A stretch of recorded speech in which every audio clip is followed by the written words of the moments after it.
Good morning, everyone. Welcome to Leadership from the Heart with myself, Renee Funk, and my dear friend, Elizabeth Riley. We're coming to you early today, but we are coming to you with a jam-packed session. So very honored and unbelievably proud today to have the one, the only Brad Inman. Brad is the founder of Inman News. It is the leading authority for real estate news in the real estate industry.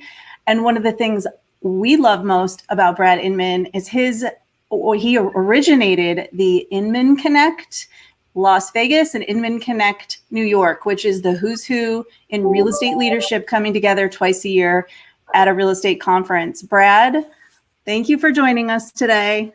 Thank you, Renee. Thank you, Elizabeth. I'm honored to be in your living room.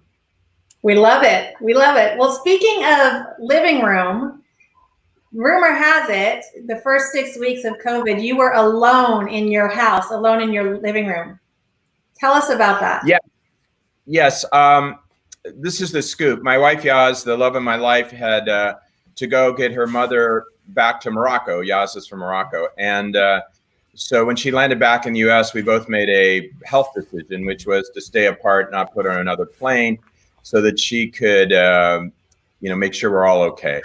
And so I was alone for 6 weeks, and it was really unbelievably good. Unbelievable moments of reflection and remembering stories from my past that I would have never had the opportunity to recall if I wasn't in that situation. But I really wasn't alone, Renee and Elizabeth. One day I looked out the window a few weeks ago, and out there was a group of unicorns grazing in my front yard in the desert. And yes, I said unicorns. And my 4-year-old granddaughter, Quinny, had taught me that unicorns exist. As she says, Papa, you have to believe. And so she had already kind of prepared me for this. But I was quite surprised. And I learned a lot of things. You can't take a picture of a unicorn, so I can't screen share a picture. Okay. Unicorns talk. I bet you two didn't know that. Did not. A lot of other interesting things. And they're also immune from the virus. They're immune from all viruses. I mean, unicorns are special, right? Right. So I decided after a little bit of nerve-wracking few days watching them to actually go out and talk to the unicorns, and chatted them up every morning at the same time for about 3 weeks. And the day I went to pick up Yaz at LAX, they informed me they were leaving. And I was like sad. I mean, I get chills now thinking about it. I was really quite sad. And I said, why? And they said, well, we know Yaz is coming back today. I said, you got to meet her. You got to meet her. And they go, no, that's not how it works. And they said they had to move to the next house where someone was alone. Now, the reason I tell that, it's not believable to everybody, is the humanness that has come out through this experience. Like I mentioned, my reflection, remembering stories from childhood that just come to me randomly. People get crazy, right? People belly laugh, people cry, people get angry. We have fights, we get creative. We do things we never thought imaginable, like you all are now in the media business. Welcome. And it's pretty spectacular, our humanness. But here's a great story of humanness, and I'll wrap up this first question. I started noticing that out my front door, there was a bag for every few days. And in it was something that the person that left it knew I needed and wanted. Like, I love to cook leg of lamb. This person knew that. There was a leg of lamb. A few days later, there was a whole chicken. A few days later, there was warm ribs, if you can imagine. And did that come from Zillow.com, Realtor.com, Realogy headquarters, EXP headquarters, Remax headquarters? Did it come from Zoom.com, Delivery.com, Walmart delivery? No, it came from Byron. Who's Byron? My local realtor. And that was a great act of service, not sales. No business card, no follow-up, no text. I just knew who it came from. And by the way, he's a great realtor with a high emotional IQ, high tech IQ, and a high market IQ, which is why I used him as a professional. I tend not to be best buddies with my realtors, but he also had this incredible human empathy, which part of emotional high IQ is having that empathy. So, you know, the beauty of all of this, and if there is beauty in such a tragic set of events when so many have died, it's that our essential humanness, like reflection and like believing in unicorns, and accepting that we get angry and have panic attacks and wake up at 3 a.m, accepting everything about us as human beings, it's so wonderful. I think it's just amazing. So that's my story about being solo. I love it so much. And I love the unicorn. I mean, I have little ones too. And my 6-year-old is all about the unicorn. So it made me smile. But you're right. We've seen a lot of grace and faith over fear, if you will. And we've seen, like Renee and I talk a lot about, this is not just affecting one market. This is not affecting one group of people. This is in fact affecting the whole world. And to see how people are coming out and being more graceful and more empathetic and just being kinder is really heartwarming. And it really is, you know, we were kind of over affected as a world, as society, as people, and affectation is just out the window. No one's impressed by your stuff or your any of that anymore. It's really cool. What else is happening? One of the amazing things that you went into action right away with, that there is so much unbelievable leadership and value being poured into, is your Daily Dispatch podcast that you started around mid-March. And you have been lending a voice to key real estate leaders and influencers in the industry.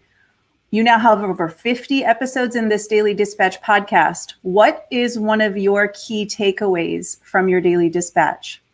Well, what I just said about affectation, you know, now it's not the time for leaders to be puffed up. They're not running around with a posse of handlers. They're in their kitchen or living room, just like the rest of us. This great equalizer. They're hopefully servants as leaders, which is the only way really to lead. They are much more compassionate, more empathetic. Doesn't mean they can't make decisive decisions. You know, as a business leader, you have to be decisive during difficult times. But, you know, I was interviewing Helen Hanna, who is a longtime leader in the industry, owns her own company, one of the unusual women running a big company, which is really fantastic. We need more of, and we've always advocated for it, Inman. But I asked her, did you ever have a time in your life where it was hard to get out of bed, hard to put one foot in front of the other, where you're really dragged down? Is there any strength or a moment in time where you can draw strength for now? And she paused, and she's tough, by the way. She's from Pittsburgh. She's from steel country. She's not some la-di-da-di. She is really an unbelievable leader. And she said, yes, when my son died and having children, I just couldn't imagine. And we both like paused, and we left the pause in the podcast. And she went on and said she never told anyone that publicly. So vulnerability is not a weakness. Vulnerability gives us strength. And to see these leaders be vulnerable, you know, Robert Refkin, the CEO of Compass, said to me that he was in a small farmhouse with his mother, his kids, and he brought in his best friend who was suffering from diabetes. And, you know, when you're on the Inman stage, you're at his Fifth Avenue office in a big corporate setting and all that posse of handlers, you don't get that. And so it's less about all the great stuff they said and more them acting like the rest of us. And I think in the long term, hopefully that's a takeaway from all of this, that this is a bottom-up industry. The fat cats at the top, I know them all. I talk to them all, and there's some incredible leaders. And we probably have the best tribe running the show now than ever. But it's really a bottom-up industry. And the more these guys come down to earth, and you know, they're talking every day to realtors, which is probably not something they normally do. And because of this technology that's put us all in everybody's living room, and they're in ours. So not to ramble on, but that to me, honestly, is the biggest takeaway. I mean, I can go on and on. They have all this insight into the market and this and that. And by the way, they're no more right than you two or any realtor who's from Omaha. You know, you in fact all know more about the market than all those experts put together, because you're talking to consumers every day in your local market. And that's where the truth comes from. It doesn't usually come from the top. But Brad, I love that you got into action to create the Daily Dispatch podcast, because it is showing that equalizer among all the leaders, which whatever you want to dig into, if you want to dig into the analytical, you want to dig into what we believe is the foundation, right? And that's the way we lead, with empathy and grace. It's giving everyone an ability to view their leadership And I see anxieties reducing as a result of having the connectivity with everyone. So you doing the daily dispatch, that's cascading something out that will be forever impacting those that sometimes are operating from fear.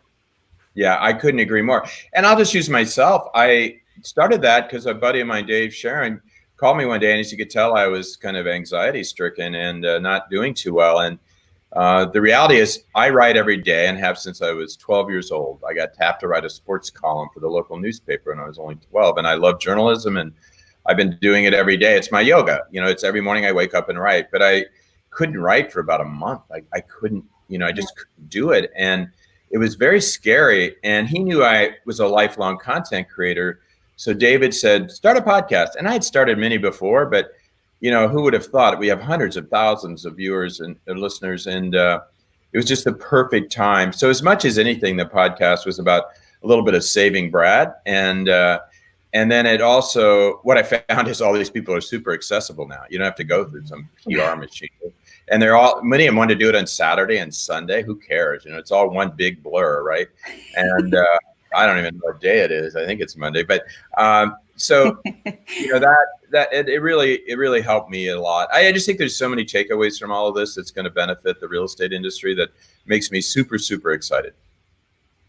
So you have created an incredible community, an Inman community, not only just in real estate, but a number of people outside of the industry know you, follow what you're writing and what you're sharing.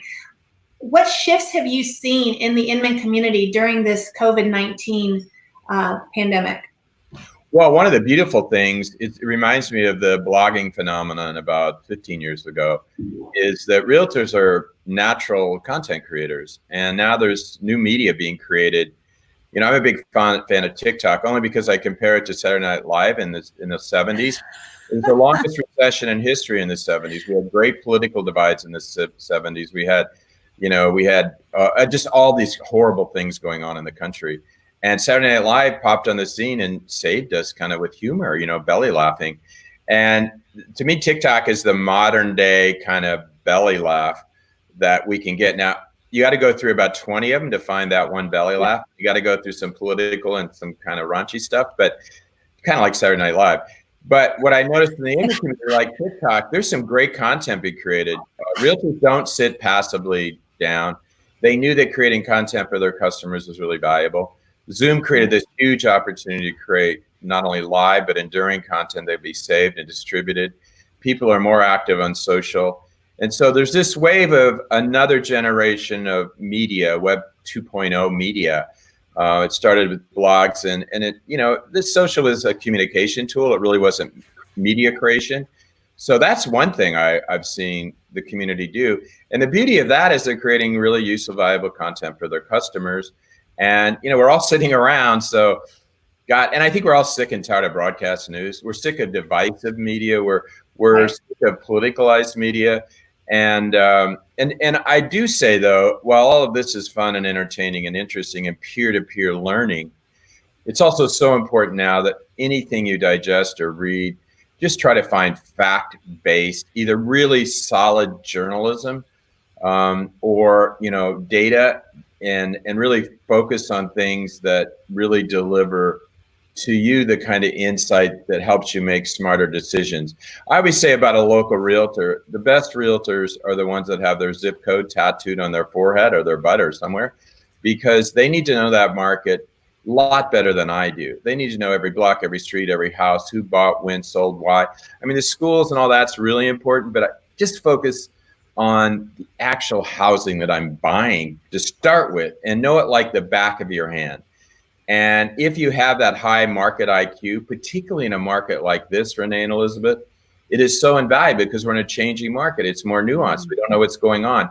And it's you all at the ground level, not the top level, not some big NAR study or big Zillow analysis, but at the ground level, knowing what's going on in the market will give me the confidence to, one, to do business with you, but also give me the confidence to make a good decision, whether I'm renting or buying or selling.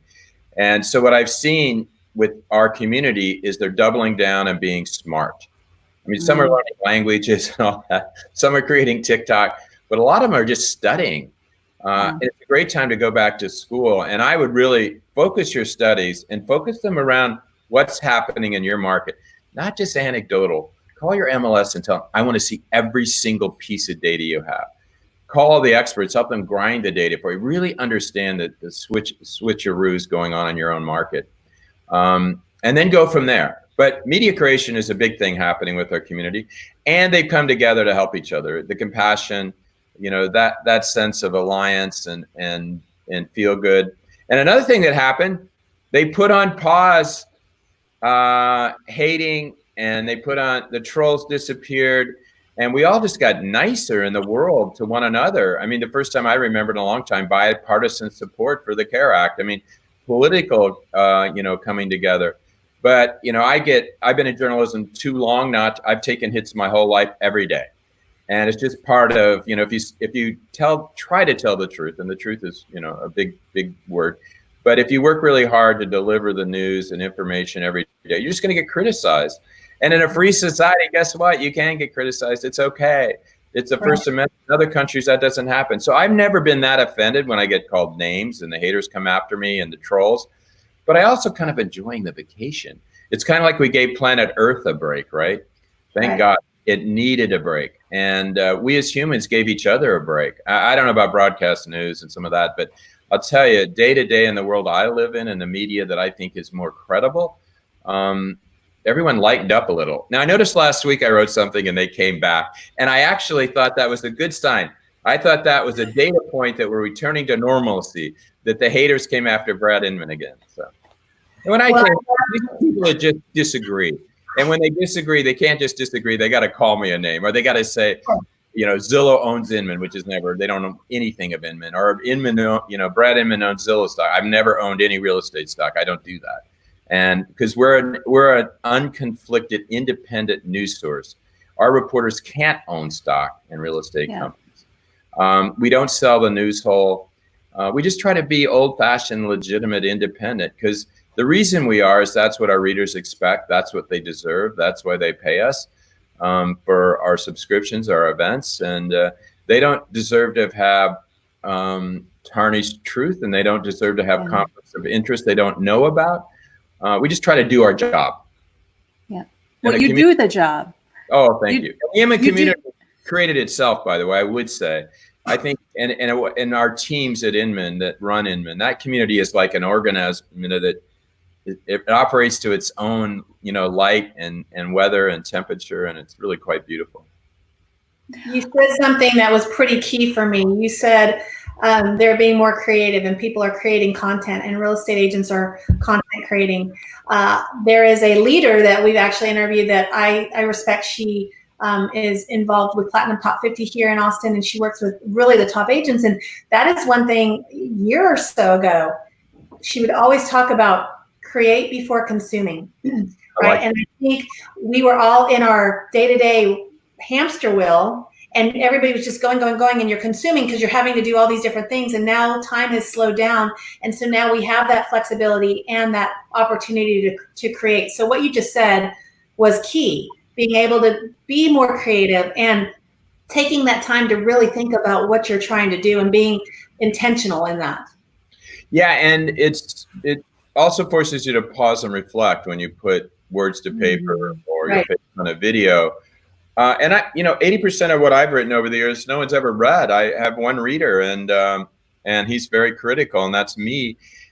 And that alone, writing is just a way, or whatever kind of content creation is a way to stay kind of grounded.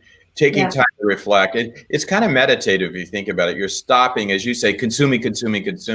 Yeah. And you're deciding to interpret and speak to what you've learned, and you find out a lot about yourself when you put it there, particularly when you read it the next day, or if you foolishly wrote it the night before when you're a little tipsy, then you realize, God, am I that stupid acting when I'm, but writing and content creation is a great exercise. I really believe that. Brad, you've been leading the way in so many different ways, whether it's your numerous ventures in innovation and technology. You're obviously the authority in real estate news. You collaborate and you share conversations with the best of the best. What important lessons would you share with the real estate leaders of tomorrow?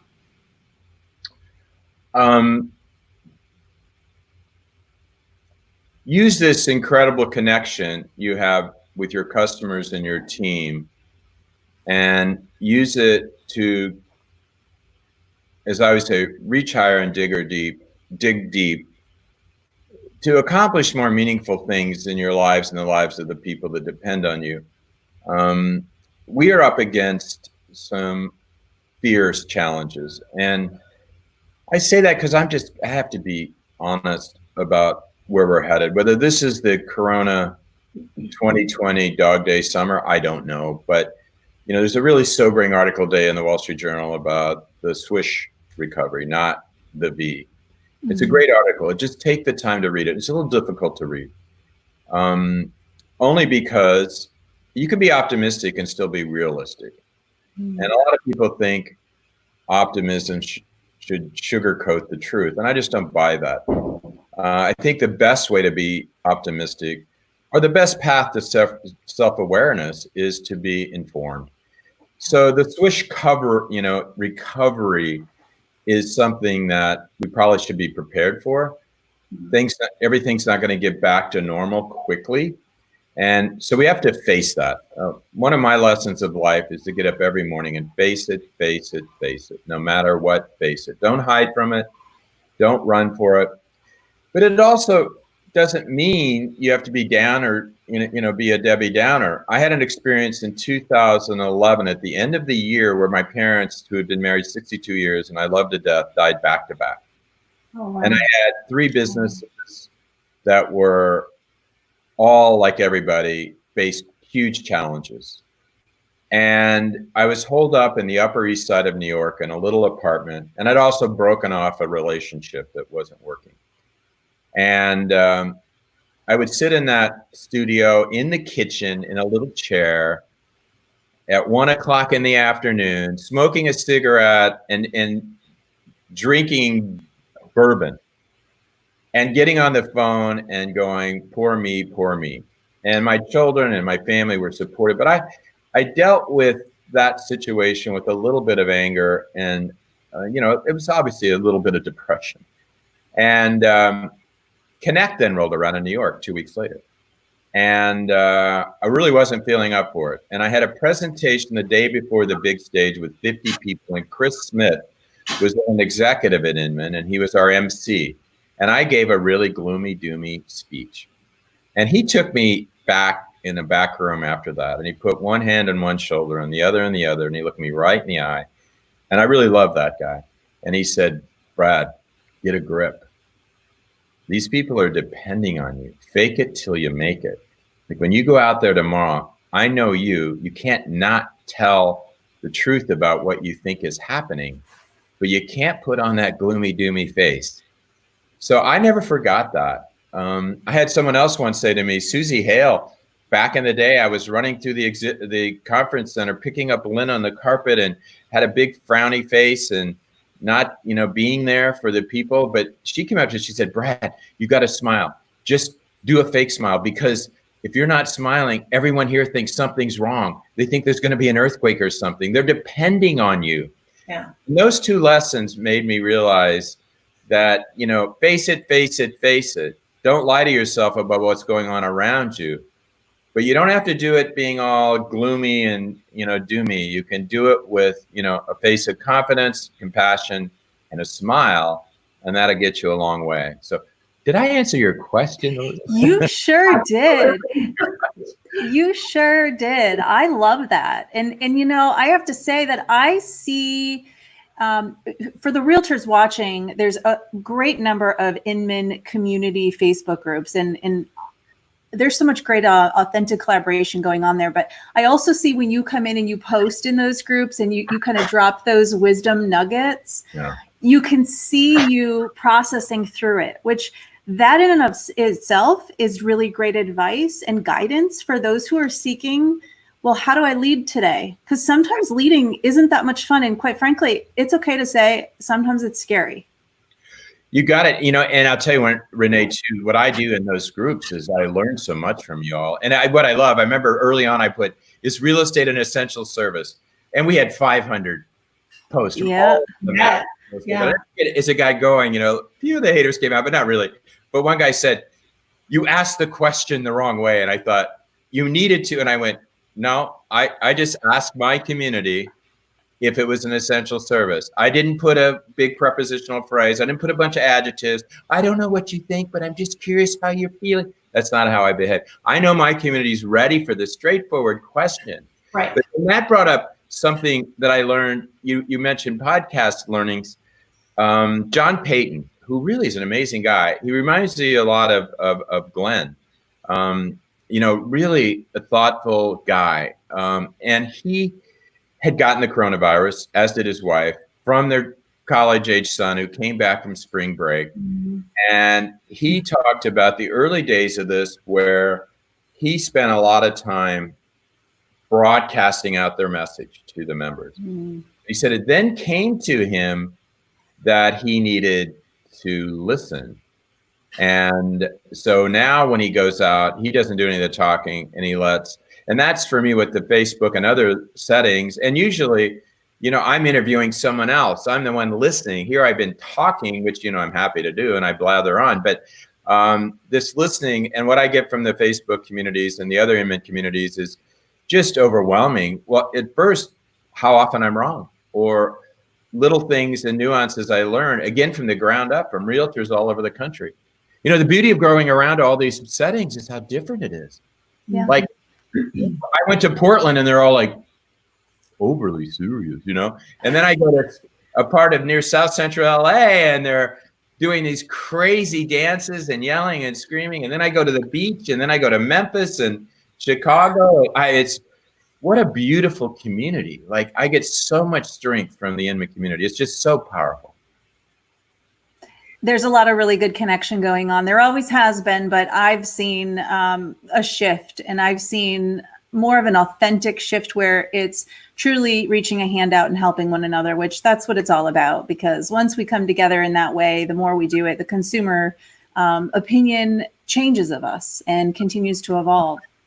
Well, Renee, we put you on the virtual screen at Inman Town Hall, and I just got to tell you, your authenticity, which I always say, people go, I hate self-help books. I know I should probably read them, but I was an ebook publisher, and our number one seller were self-help books. And I felt kind of bad people buying these books. Some of them so empty, But I never forget, someone said, it was a book we were going to publish was How to Be Authentic. And I went, that isn't even, we are authentic. Like, if I sat here and burped, that would be authentic, or if I had to let us sing it, that'd be authentic. Authentic isn't an act. It's not something you practice.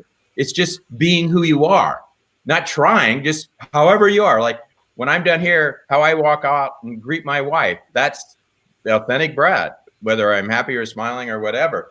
But there's characteristic of authenticity. And the contrast is they should have a book. Don't be over affected. Don't be a faker. Don't be a bullshitter. Don't be a corporate speaking person. No one believes that. They just want you. And you came on our virtual stage, and I say there's people on the big stage that are fantastic. Some people that are good on the small screen and the big stage. But you were right away. We all said, wow, the community loved you. And there was, I use the word, but authenticity, like you were real. There was no fiber of fake in there. So there's no ego. No ego. There it is. Thank you, friends. Thank you.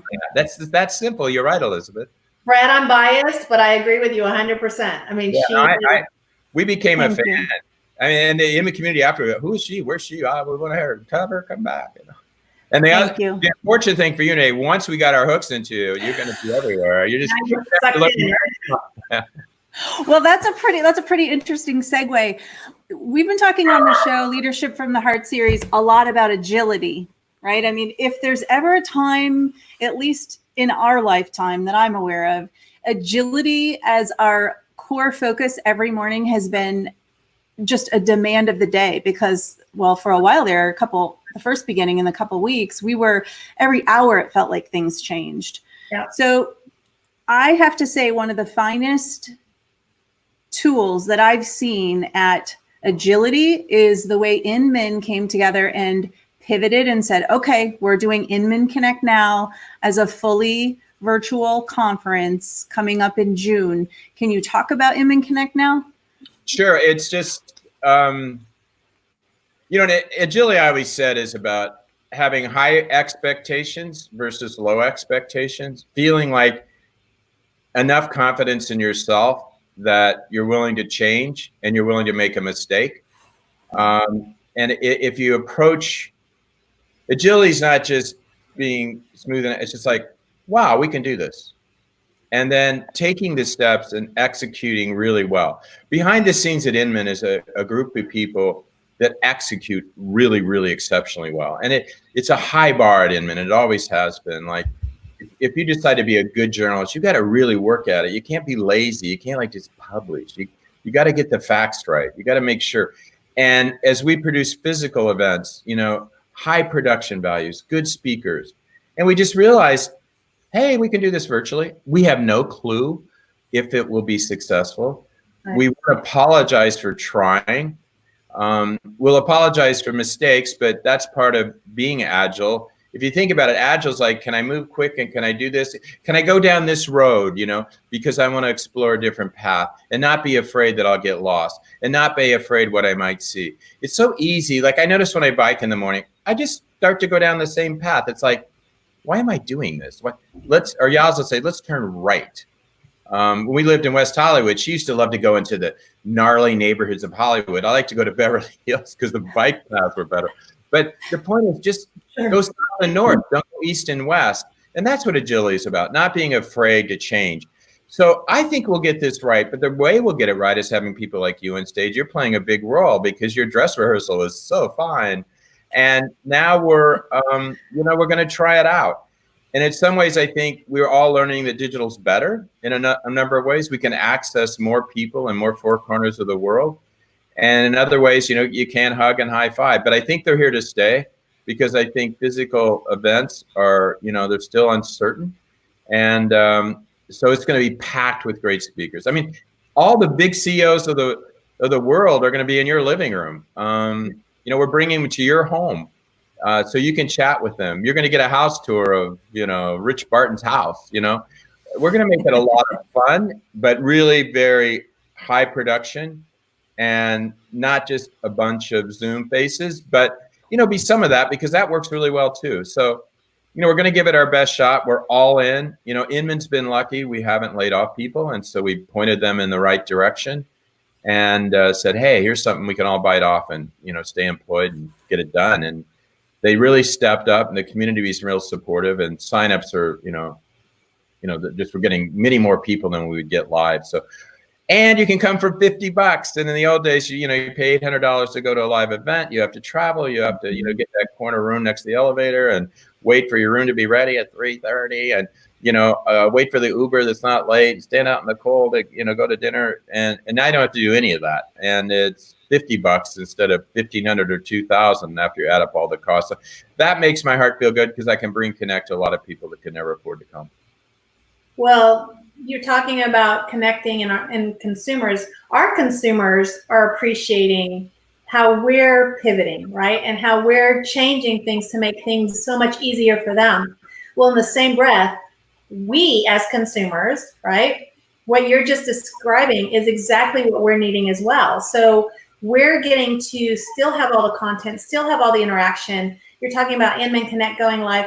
Well, our shareholders event, same thing, is this week, which I love to travel. I love the face-to-face, but I have to tell you, I'm super excited for the reasons you just explained, right? There's going to be a lot of things we'll be able to see, but so many more people have access now where they didn't before, right? And a lot of people can't travel or financially can't do it, or they have families. And I mean, we all are faced with that, but now you are being able to speak to the masses much more than you were able to before. We're able to provide for our consumers and our clients in a much bigger way. And so I agree. I think it's here to stay in a different way. And I'm excited about watching and seeing and learning in this way and not having to have that added stress or anxiety or anything else because we're all in the same position. Absolutely. and the interaction that we can do digitally. You know, everybody, I should explain, I took Zoom airline flight 1233 to Orlando last night, and it was a great flight. And I'm getting on Zoom flight, I guess, 42, and I'm headed to Atlanta, which is pretty close by. Get this, you all. The market cap of Zoom is greater than all the large airlines combined. This idea of Zoom Airlines taking us to people's homes and creating this connection, it's not like comparing it to the physical connection. It's a new experience. Yeah. It's an entirely new experience. You know, in the old days, you'd sit in a conference room. Like, I've had a lot of companies and bought and sold in big conference rooms, and, you know, the bankers would be there and the lawyers would be there. And then one guy would be on Zoom, you know, and we'd all like, and then you'd get through 30 minutes of the meeting and say, oh, what about John? John, do you have an opinion? You know, you think now where we all are here, it's again this great equalizer. It's really quite beautiful. And it doesn't mean, you know, none of the old stuff's going to hang on. It always does. But there's a whole new way of looking at the world that's pretty damn exciting, I think. Well, adoption out of necessity can and should yield us some really interesting efficiencies in the industry. Like, for example, our team has spent a lot of time over the last 30, 45 days talking about, okay, great, we have our customers adopting these technologies.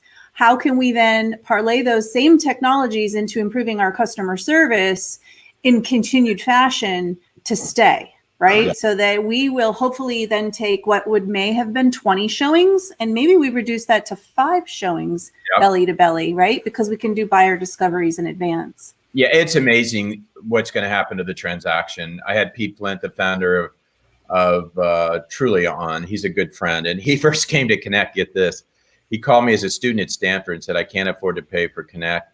Can I be a volunteer?" And so he checked badges at the front door.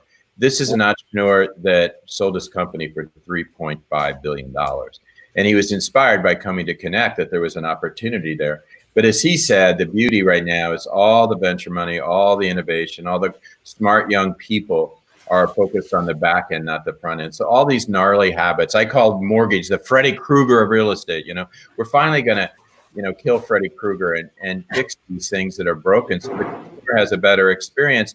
And the realtor too. This is good for everybody. And I can turn to my realtor for that high emotional IQ to help me through this gnarly transaction. I can depend on this realtor to tell me more about the market than anyone on planet Earth and any portal will ever understand. And they now have the tech IQ with all the tools to make my life easier. Because what I think realtors are learning, consumers have been ready for this for a long time. It just took the industry to adopt.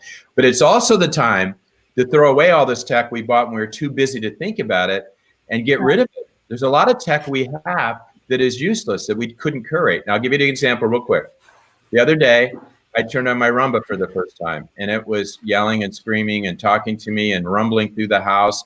And I was having kind of a half-assed day. And you know what I did with the Roomba? I took it and threw it in the pool. And then I grabbed my broom and I swept the house. And there's an example where the broom, that technology, how long has that been around? 400 years? It still works pretty well. We should keep the broom. But you know, we shouldn't keep a 400-year-old tradition. We shouldn't keep a notary wet signature. Stupid.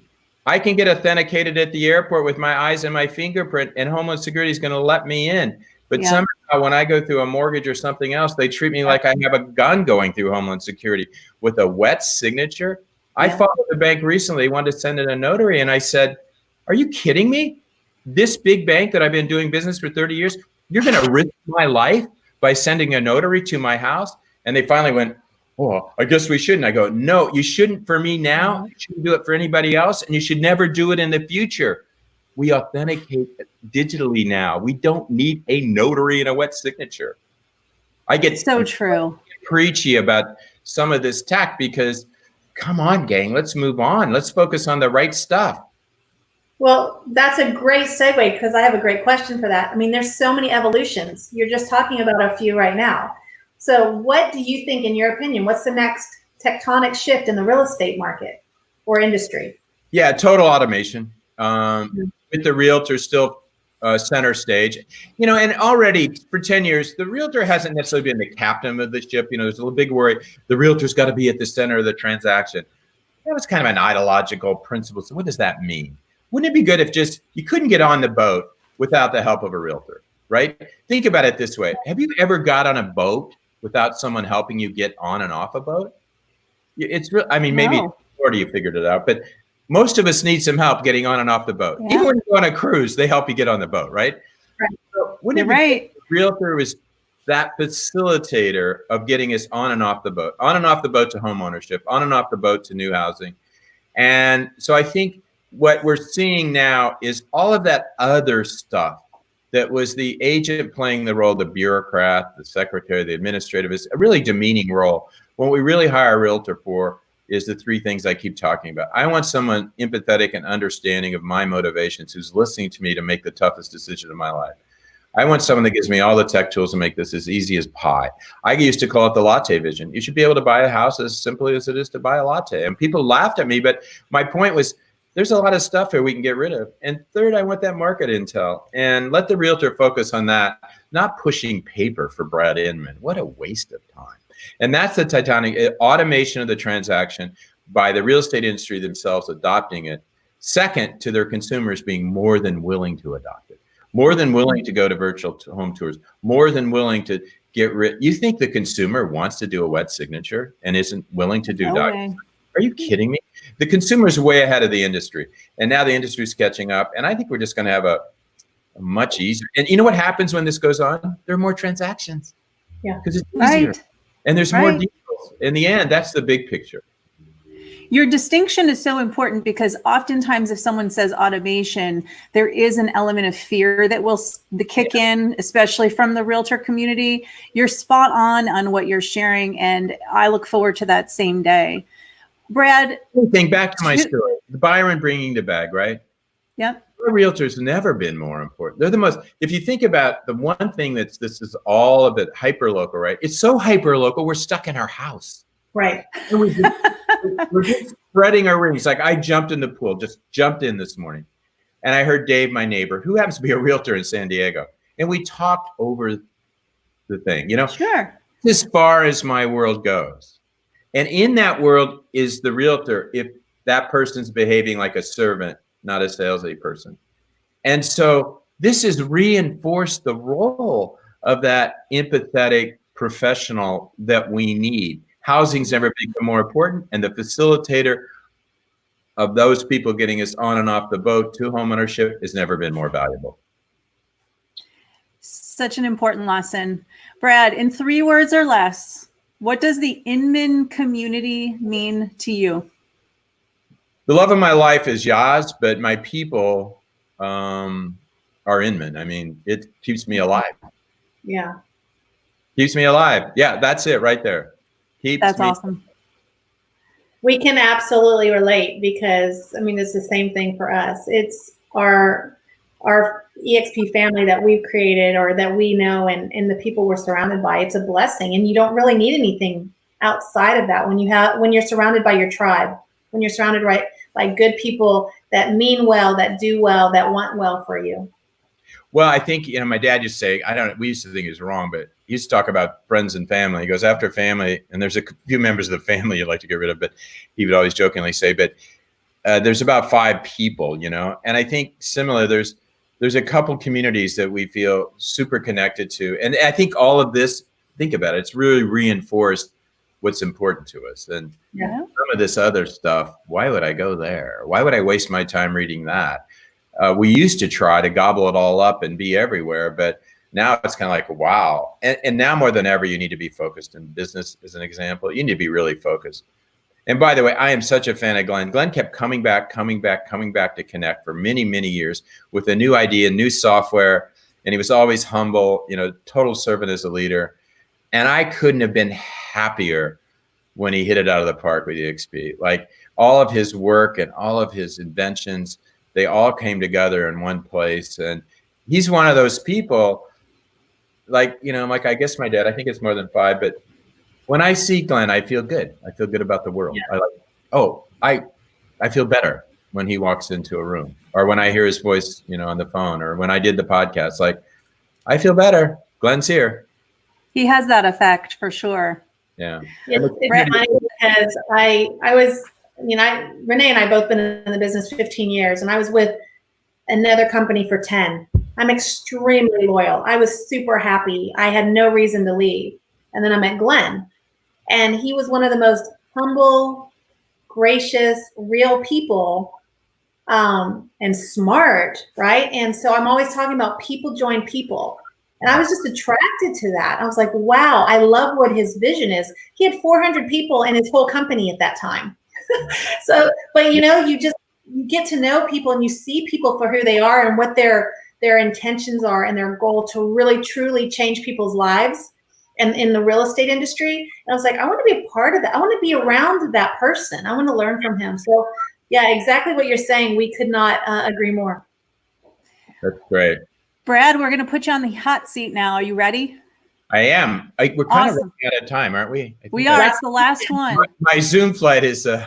Your Zoom flight's boarding. Okay, this is a quick one. Last question. No problem. What does leading from the heart mean to you?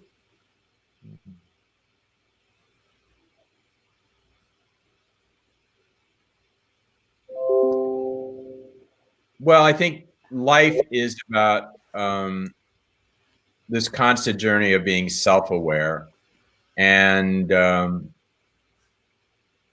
forgiving yourself, probably first and foremost when you make mistakes. And then once you do that, you can just be a better leader, So start by whatever you've done or whatever stupid things I said on this, but, don't sit around and ponder it, forgiving yourself, but just, if you get into that mode, that path to self-awareness where you can consistently forgive yourself, then you're more likely to take a chance. You're more likely to take risks.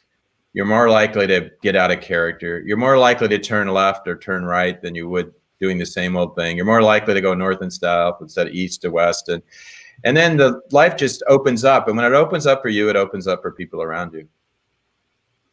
Was that 3? Love it. Love it. Love it. Love it. Brad, thank you. It has been such a gift for us to get to spend these last 45 minutes with you. Thank you, Brad, for pouring into the industry, for pouring into the agents. We appreciate you and look forward to seeing everyone at Inman Connect June 2nd through the 4th. Inman comes to our living rooms. There you Pretty go. Epic. Thanks, Brad. Thank you for everything you do. You might see a unicorn. Awesome. That's right. I'm watching. Take care, Brad. Bye-bye. Take care.